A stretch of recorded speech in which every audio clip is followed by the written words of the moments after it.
সুপ্রিয় মাছ চাষি ভাই ও বন্ধুগণ, আসসালামু আলাইকুম। আশা করছি আল্লাহর রহমতে সকলে ভালো ও সুস্থ আছেন। তো ডিয়ার বিয়াস, আজকে আপনাদের মাঝে আলোচনা করব হাইব্রিড মগর মাছ কম খরচে চাষ সম্পর্কে।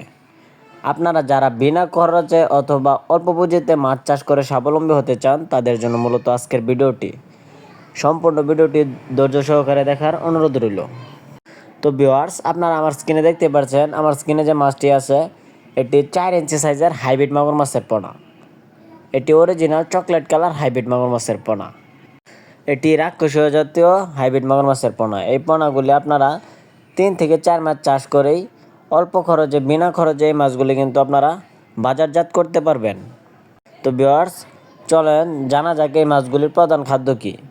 এই মাছগুলি আপনি যদি আপনার পুকুরে চাষ করতে চান, তাহলে এদের প্রধান খাদ্য আপনারা খাওয়াতে পারেন ব্রয়লার লিটার, পচা মুরগির নাড়ি ভুঁড়ি, গরুর নাড়ি ভুঁড়ি ও গোবর। এই মাছগুলি কিন্তু আপনারা যে কোনো ময়লা ও আবর্জনা পুকুরে চাষ করতে পারবেন। তো ডিয়ার ভিউয়ার্স, আপনারা যারা চকলেট কালার অরিজিনাল উন্নত জাতের মাগুর মাছের পোনা ক্রয় করতে চান, তারা অবশ্যই আমাদের স্ক্রিনে দেওয়া নাম্বারে যোগাযোগ করতে পারেন। আমরা পাইকারি মূল্যে এই মাছগুলি সারা বাংলাদেশে হোম ডেলিভারি করে থাকি। তো যারা আপনাদের হাইব্রিড মাগুর মাছের পোনা প্রয়োজন, তারা অবশ্যই আমাদের সাথে যোগাযোগ করতে পারেন।